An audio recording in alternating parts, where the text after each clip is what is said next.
Be grateful you have a job. Those 6 words didn't just land, they struck me. He didn't shout them. He didn't even use a sharp tone. He said them while checking a notification on his phone, barely looking up from the ceramic mug he held. He swiped his thumb across the glass, smiling at whatever he saw, while I stood there, feeling like I was made of thin, brittle glass. I had just asked about the extra pay we were promised. Our team of 27 people had worked 14-hour days for 3 months straight. We missed everything. I missed the day my niece started walking. I missed the last weekend my grandmother was lucid enough to recognize me. We missed sleep. We missed living. We did this because he promised us a share of the profit from the big launch, $8,000 each. That money was my student loan payoff. For others, it was rent, a car repair, a breath of fresh air after drowning in bills for years. Yesterday, he sent an email.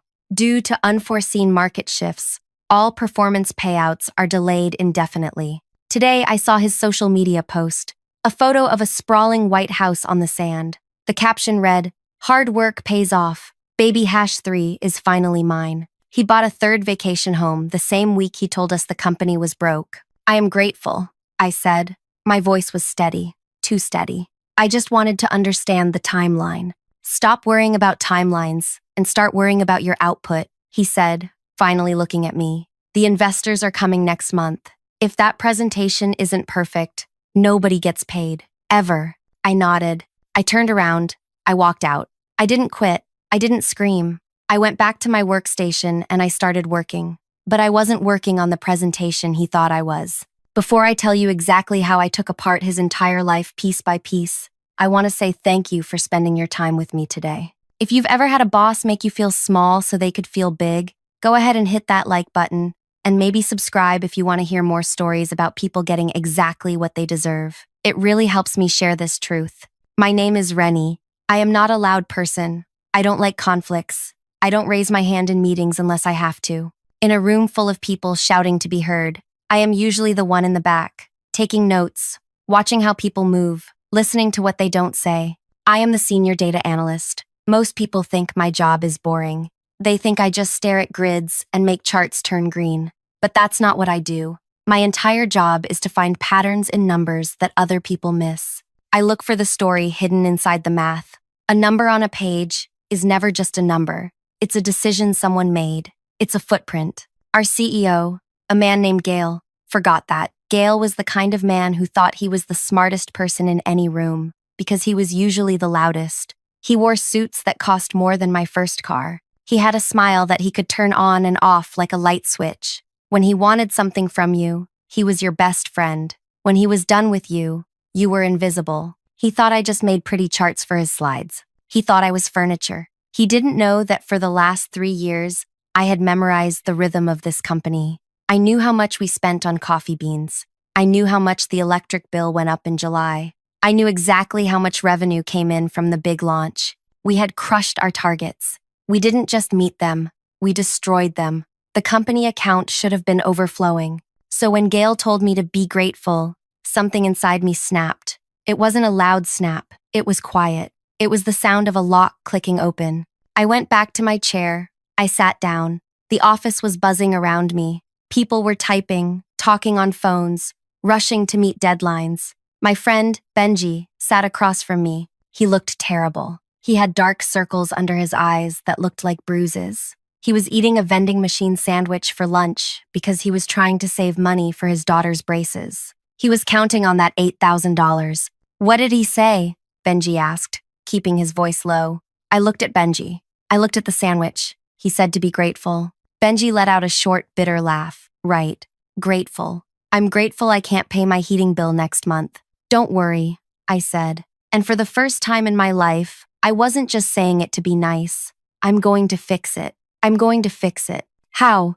Just do your work, Benji. Keep your head down. Let me handle the numbers. For the next 4 weeks, I was the perfect employee. I arrived early. I stayed late. I brought Gail his specific order of coffee, black, 2 sugars, no lid, every single morning. I smiled when he made jokes about trimming the fat during our weekly stand-up meetings. I watched him parade around the office. He would walk through the aisles, showing photos of the new beach house kitchen to the other executives. I could hear him bragging about the imported stone he used for the counters. It took 3 months to ship this marble from Italy, he told the VP of sales, laughing. Cost a fortune, but look at that vein. Worth every penny. I sat 3 rows away, typing. I didn't look up. I just listened. Every night, after the cleaners had come and gone, when the overhead lights dimmed to their energy-saving mode, I went to work. I wasn't looking for stolen money. Gale was too smart to steal directly. He wouldn't just transfer cash from the company account to his own personal bank. That leaves a trail a rookie auditor could find. He wasn't stupid. He was arrogant, but not stupid.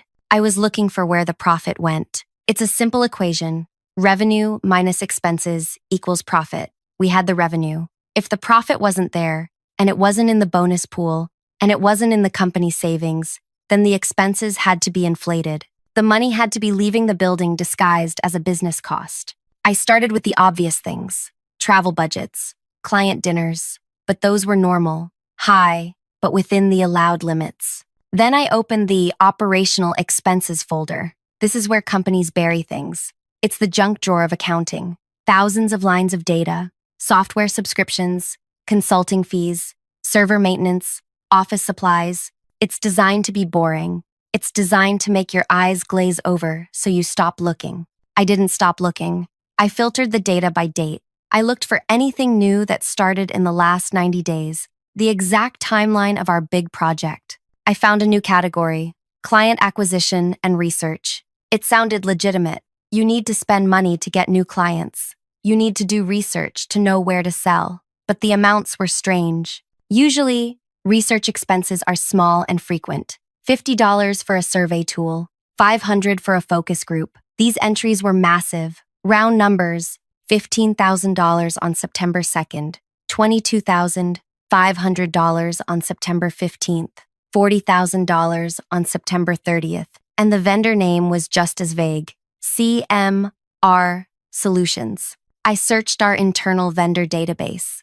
No contact name, no phone number, just a billing address in a generic office park in a different state. Research, I whispered to myself in the empty office. It was a brilliant place to hide money. Research is impossible to prove or disprove easily. You can spend thousands on market testing, and nobody asks for a physical receipt because you can't hold a market test in your hand. You can claim you paid a consultant for strategy, and who is to say the advice wasn't worth 50 grand? But I am a pattern hunter, and I saw a pattern. I pulled the logs. I matched the dates of the invoices to the dates of Gale's business trips. On September 2nd, the day the $15,000 invoice was paid, Gale wasn't in the office. His calendar said, Client meeting, West Coast. I checked his company credit card statement, which I had access to for expense reporting.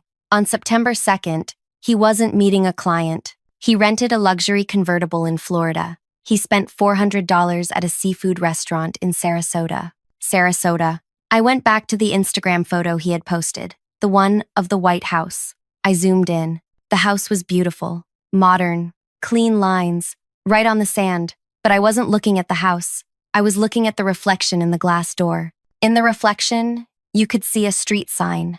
It was blurry, reversed, and tiny. Most people wouldn't even notice it. I took a screenshot. I opened it in my editing software. I flipped the image. I sharpened it. I increased the contrast. OCEANBLVD, Ocean Boulevard. I opened a map of Sarasota, Florida. I typed in Ocean Boulevard. It ran right along the beach. Now I had a location, and I had the suspicious payments to CMR Solutions. CMR Coastal Market Research, or maybe Coastal Management Realty. The tension in my chest grew heavier every day. I felt like I was carrying a grenade with the pin pulled, just holding the lever down with my thumb. One slip, one wrong look, and everything would blow up. If Gale caught me looking at these files, I would be fired for unauthorized access before I could prove anything. He would spin it. He would say I was incompetent, or crazy, or a thief. I needed hard proof, the kind of proof that doesn't need an explanation. I needed to link CMR Solutions directly to the house. I went to the Sarasota County Clerk's website. Public records are a beautiful thing. If you buy a house, the deed is public. The mortgage is public. I searched for Gale's name. Nothing. I searched for the company name. Nothing. Smart. He put it in a trust or an LLC to hide his name. So I searched by address. I scanned the map of Ocean Boulevard until I found the roofline that matched the photo. Number 4401. I pulled the deed for 4401 Ocean Boulevard. The owner was listed as Blue Horizon Trust. I felt a moment of panic. A trust is a dead end. You can't see who owns a trust easily. Had I hit a wall? Then I looked at the mortgage documents recorded on the same day. There, on the signature line for the borrower, was a scrawl I had seen 1,000 times on expense approvals and birthday cards. Gale. And underneath his signature, the title listed for the borrower, Manager, Blue Horizon Trust. I had him, but I needed to link the money. I looked at the down payment, listed on the closing statement. It was a massive number, $216,000. I went back to my client acquisition spreadsheet. I highlighted all the payments made to CMR Solutions in the last 3 months. I summed them up. The total came to $216,000. Exactly, down to the penny. He didn't even try to mix the funds. He simply funneled the exact amount he needed for his down payment out of the company, labeled it research, and wired it to a shell company that paid for his house. He stole our bonuses. He stole the profit we broke our backs for, and he used it to buy a beach house while telling us to be grateful we weren't unemployed. I sat back in my chair. It was 11:30 p.m. on a Thursday. The office was silent, but my ears were ringing. I saved everything. I made copies. I backed them up to a thumb drive. I backed them up to a personal cloud account. Then I waited. The investor meeting was 2 days away. This meeting was the biggest event of the year. The investors weren't just banks. They were the board of directors, the people who actually owned the company, the people who could hire and fire the CEO. They were flying in from New York, London, and Tokyo. They were coming to hear about the big launch. They were coming to see why the revenue was high, but the cash on hand was so low. Gale had a story ready for them. I had seen his slide deck. It was full of buzzwords: strategic reinvestment, infrastructure hardening, long-term growth cycles. He was going to tell them that the profit was gone because he had wisely reinvested it back into the company to make it stronger. He was going to lie to their faces, just like he lied to ours. The morning of the meeting, the atmosphere in the office was electric, but in a bad way. Everyone was on edge. Gale was shouting orders at his assistant. "Where is the updated deck?" he yelled, his voice echoing down the hall. "I need the font size larger on the revenue slide. They need to see the win, not the cost." I walked past him to get water. He didn't even see me. I was just a ghost in the machine. "Hey," he snapped, pointing a finger at me without looking at my face. "You, data girl." I stopped. "Yes, Gale, make sure the remote for the projector has fresh batteries. I don't want any technical screw-ups today. If that screen goes black, you're out. Understand?" "I understand," I said. I checked it myself. It works perfectly. "Good. Now get out of the way." I walked to the conference room. It was the big one, the one with the glass walls that overlooked the city. The long oval surface in the center was polished to a mirror shine. 12 heavy leather chairs were arranged perfectly. I went to the control terminal in the corner. This was my station. I was the one who clicked next slide. I was the one who controlled what the room saw. I loaded Gale's presentation. Q4, investor, update, final, V3, PPTX. Then, I inserted my thumb drive. I didn't replace his file. That would be too obvious. He would notice the first slide was wrong and stop me. Instead, I opened his presentation and went to the most important section, the section where he explains the expenses. The slide titled, Strategic Reinvestment in Market Research. In his version, this slide had a beautiful, vague bar chart showing growth potential going up and to the right. I deleted the chart. I replaced it with a split-screen image I had built the night before. On the left, the scanned invoice for $216,000 to CMR Solutions. On the right, the public deed for the beach house, showing a down payment of $216,000, signed by Gale. I added one more slide after that, a simple line graph I titled, The Delayed Bonus Pool versus the Beach House Down Payment. The lines overlapped perfectly. I saved the file. I pulled out my thumb drive. Now, the gun was loaded. People started filing in. These weren't the normal managers. These were the heavy hitters. Men and women in suits that looked like armor. They carried expensive pens and leather notebooks. They didn't smile. They took their seats. The air in the room felt thin, recycled, and cold. Gale entered last. He looked like a king. He had a fresh haircut. His suit was navy blue, sharp, tailored. He shook hands with the chairman of the board, a terrifying woman named Eleanor who was known for firing executives over lunch. Gale, Eleanor said, her voice dry. We are eager to see these numbers. The reports sent ahead were dense. We want clarity. Clarity is exactly what I have for you today, Eleanor, Gale said, beaming. He walked to the front of the room. He stood at the podium. He looked at me in the corner. He gave a quick, dismissive nod.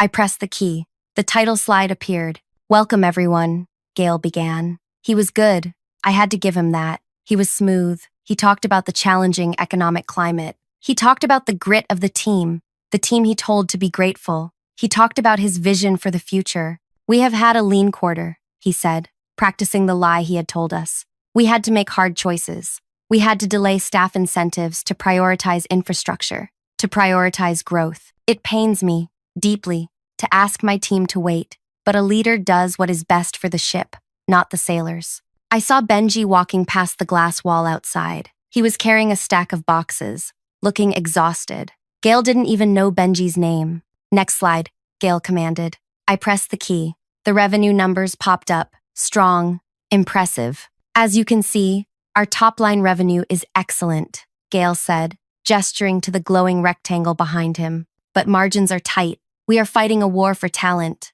a war for market share. He paused for effect. He looked grave. That is why, he continued, we made a bold decision this quarter. We decided to invest heavily in high-level client acquisition. We spent a significant portion of our liquidity on a research project that will open up the Southern Territories. It was expensive, yes, but necessary. Eleanor leaned forward. This research, she said, it absorbed the entire bonus pool? It did, Gale said, nodding solemnly. And more. But the data we got back, it's a game changer. My heart hammered against my ribs like a frantic bird in a cage. My palms were damp. This was it. There was no going back. If I did this, I would be fired. I might be sued. I might never work in this industry again. But then I looked at Gale's shoes. Italian leather. Shiny. I thought about his baby hash 3. I thought about Benji's sandwich. I thought about the 6 words. Be grateful you have a job. Show them the projections, Gale said, turning his back to the screen to face the investors. Next slide. I didn't look at the screen. I looked at Eleanor. I pressed the key. The room did not gasp. It went completely still. The kind of stillness that happens right before a storm breaks, when the air pressure drops so low your ears pop. Gale didn't see it at first. He was looking at the investors, expecting them to nod, expecting them to be impressed by his fake chart. Instead, he saw their expressions change. Eleanor's eyebrows shot up, her mouth opened slightly. The man next to her squinted, then put on his glasses, then leaned in closer. Gale kept talking. This expenditure, he continued, pointing blindly at the screen behind him, was absolutely vital for our expansion. The metrics. He trailed off. He realized nobody was looking at him. They were staring past him, at the wall. The metrics. He tried again, a little uncertainty creeping into his smooth voice. If you look at the growth curve, Gale, Eleanor said. Her voice wasn't dry anymore. It was dangerously soft. Yes? Gale smiled, confused. What is this? It's the projection for Q1, Gale said. He turned around to point at the chart. I watched the color drain from his face. It didn't happen all at once. It was like watching paint dry. A slow, gray realization. He froze. His hand was still raised in the air, pointing. He wasn't pointing at a growth curve. He was pointing at his own signature on a mortgage deed. On the left side of the screen, the invoice to CMR Solutions for $216,000 was blown up large enough for everyone to read the fine print. On the right side, the deed for the house on Ocean Boulevard, highlighted in bright yellow, by me, was the matching dollar amount, $216,000. Gale started. He blinked. He looked at the screen, then at me, then back at the screen. This is the wrong slide. Is it? Eleanor asked. She stood up. She wasn't tall, but in that moment, she looked 10 feet tall, because the dates seemed to match perfectly, Gail. October 14th for the withdrawal. October 15th for the purchase. This is a glitch, Gail stammered. He was sweating now. I could see the sheen on his forehead. The file must be corrupted. Tech support. Where is tech support? Tech support. He glared at me. His eyes were wide, frantic. Fix it, he hissed at me. Shut it down. I didn't move. I sat at my station, my hands folded, in my lap. The numbers aren't corrupted, Gail, I said. My voice sounded strange to my own ears. It wasn't the voice of the quiet data analyst. It was the voice of someone who was done. What? He snapped. The files you are looking at are the raw expense reports matched against public real estate records, I said, speaking clearly so everyone could hear. The research budget didn't go to client acquisition. It went to a title company in Sarasota. You, Gail took a step toward me. You, little. Sit down, Gail, Eleanor commanded. He stopped. He looked at the door, as if thinking about running. I didn't stop there, I said. I hit the next key. The slide changed. Now it showed the graph. The delayed employee bonus pool versus urgent marble kitchen renovation. I had matched the invoices he submitted for office repairs, $14,000, with the photo from his public Instagram showing his new marble countertops. The timestamps were identical. He billed the company for office repairs, I explained to the room. But we haven't had any repairs done. The third-floor bathroom has been leaking for 6 months. But Gail's kitchen in his new beach house got a very expensive upgrade last week. The room erupted. This is preposterous, Gail shouted, trying to regain control. She's a disgruntled employee. She's making this up. These are deep fakes. I emailed the full packet to the board members 5 minutes ago, I said calmly. It includes the bank transfer IDs, the vendor verification logs, and the metadata from your uploads. It's all there. Eleanor checked her tablet. She scrolled for a few seconds. The room was deadly silent again, except for Gail's heavy breathing. She looked up at him. She took off her glasses. Security, she said, not shouting, but projecting her voice to the hallway. 2 uniformed guards were already standing by the door. I had tipped them off that there might be a disturbance. They stepped in. Escort him out, Eleanor said. She didn't even look at Gail anymore. She looked at the screen. She looked at the evidence of his greed. You can't do this, Gail screamed. His smooth mask was gone. He looked ugly, red-faced, and desperate. I built this company. I earned that money. They are nothing. They are just gears. He pointed at me. You're fired. You hear me? You're done. Actually, Eleanor said. You are. The guards took Gail by the arms. He tried to shake them off, but they were firm. They walked him out of the conference room. He didn't get to pack a box. He didn't get to say goodbye. Security walked him past our desks, past the 27 people he had told to be grateful. I watched through the glass wall. I saw Benji stand up. I saw the others stand up. They watched him get dragged out. Gail looked at the floor the entire time. He couldn't meet their gaze. I sat alone in the corner of the conference room. The investors were talking amongst themselves.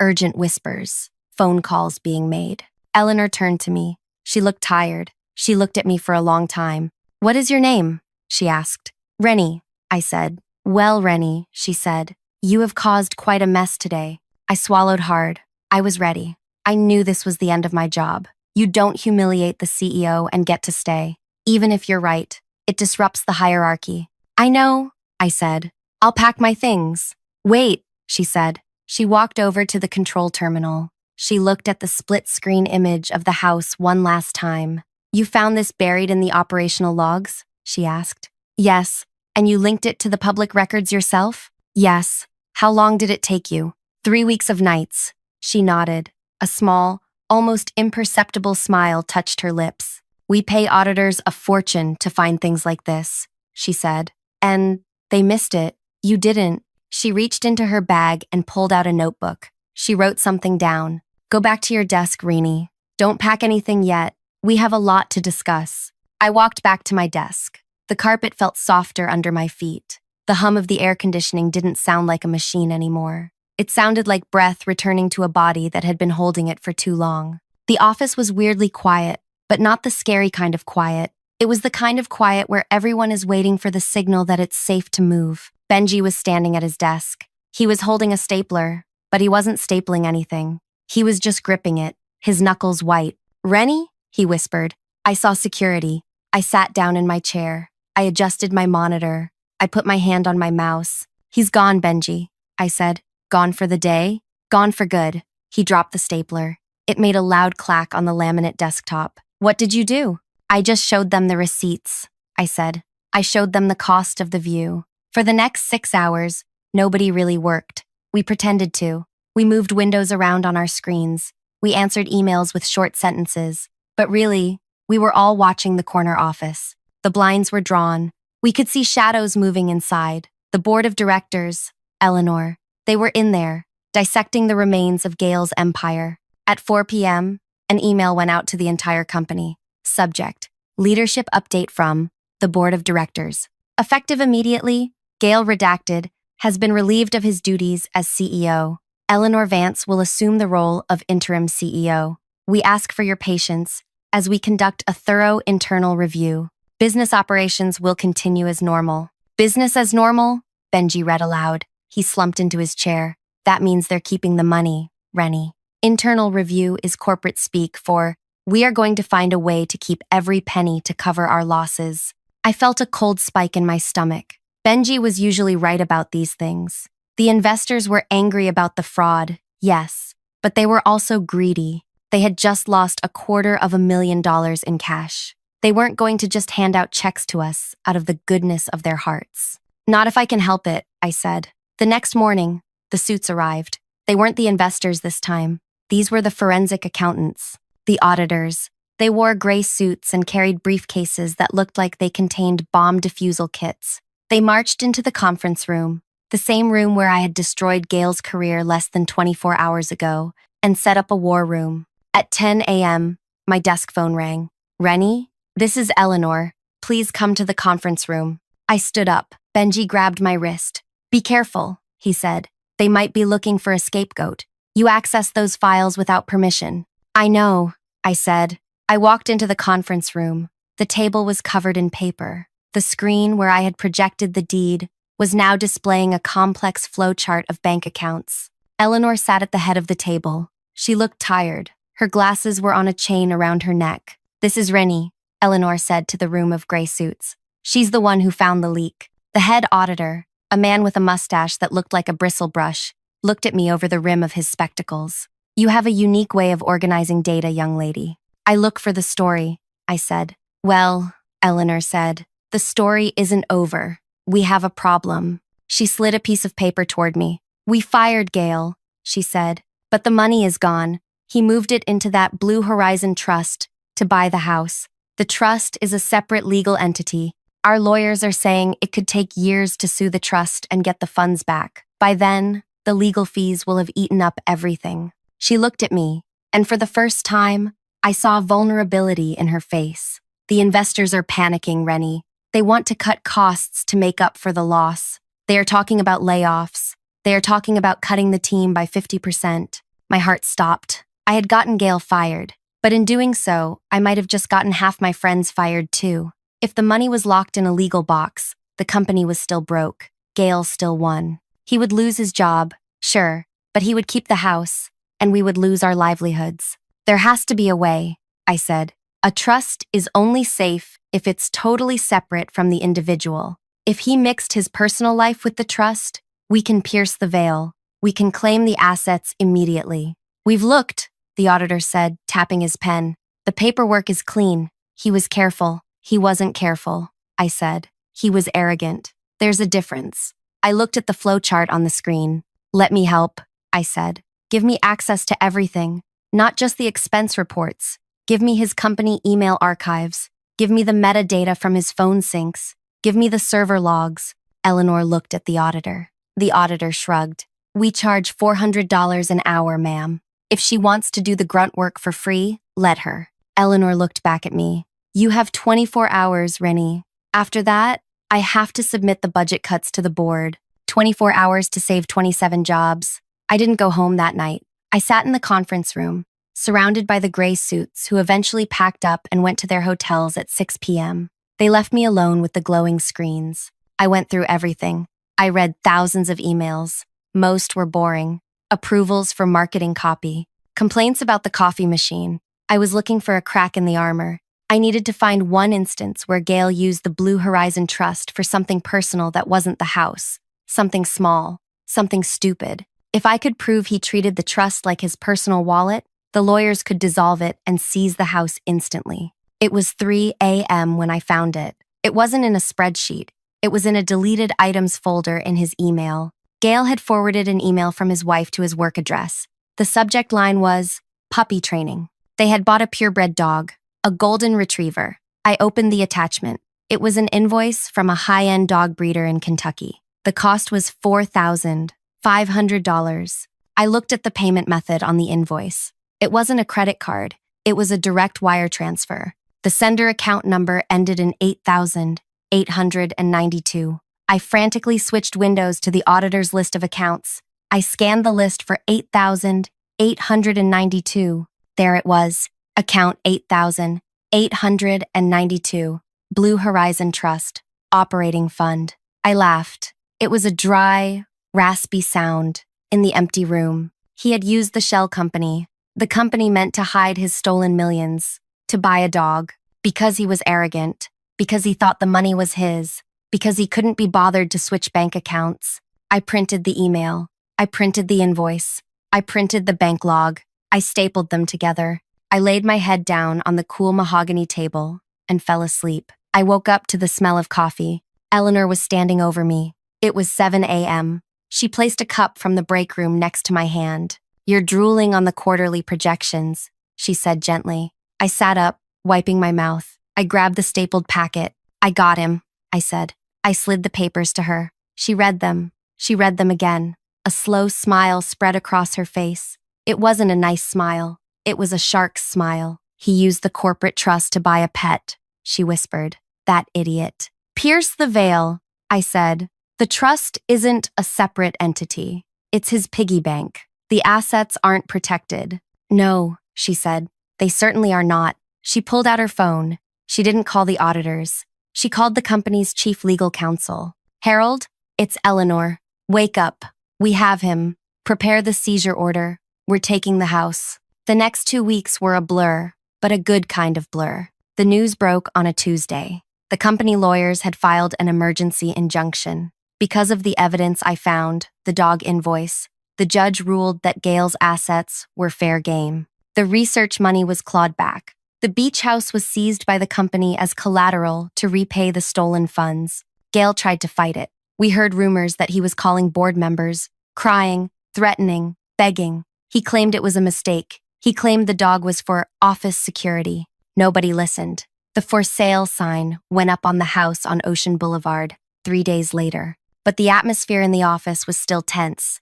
We knew the money was coming back to the company, but we didn't know if it was coming to us. The internal review was still happening. Benji was losing hope.